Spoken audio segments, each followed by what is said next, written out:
শিলা আহমেদ প্রকৃত সুহাসিনী। বিশেষ করে ৯০ দশকের এমন একজনকেও খুঁজে পাওয়া যাবে না যিনি শিলা আহমেদকে চেনেন না অথবা তার নাটক দেখেননি। উনি প্রকৃত সুহাসিনী। শিলা আহমেদ হুমায়ুন কন্যা।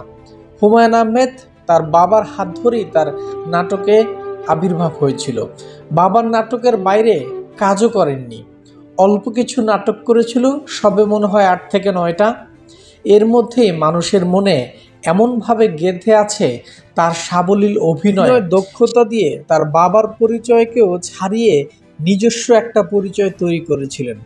অনেকের মনে এখনো সেই আগুনের পরশমণির ছোট্ট অপলা, কিংবা কারো মনে নক্ষত্রের রাতের সেই মিষ্টি পলিন, কিংবা কারো কারো কাছে আজ রবিবার নাটকের সেই চঞ্চল কিশোরী কঙ্কা হয়ে থাকবেন। আবার তিনি কারো কারো কাছে সেই খোয়াবকান্ন হয়ে থাকবেন শিলা আহমেদ, যার অসম্ভব সুন্দর এবং সাবলীল অভিনয়, তার মিষ্টি হাসি যেন অনবদ্য এক প্যাকেজ ছিল তিনি।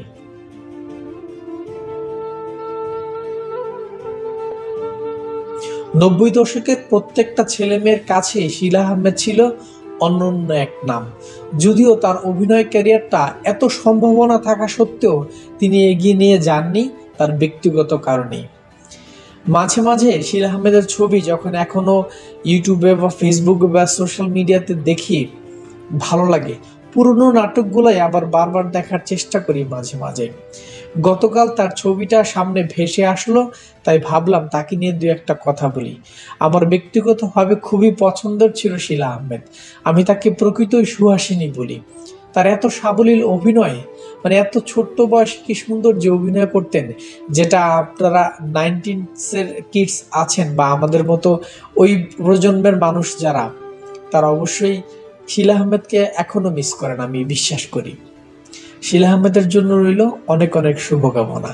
আর শিলা আহমেদ তার ব্যক্তিগত জীবনে তিনি অনেকে হয়তো জানেন, আমাদের শ্রদ্ধেয় স্যার আসিফ নজরুল স্যারের ওয়াইফ শিলা আহমেদ। যাই হোক, তার ব্যক্তিগত জীবন, ভবিষ্যৎ জীবনের জন্য শুভকামনা রইল।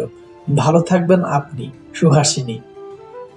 শিলা আহমেদ আসলেই একটা নক্ষত্র ছিল, যার পতন তিনি নিজেই করে গিয়েছেন, কিংবা নিজে থেকে সরে গেছেন।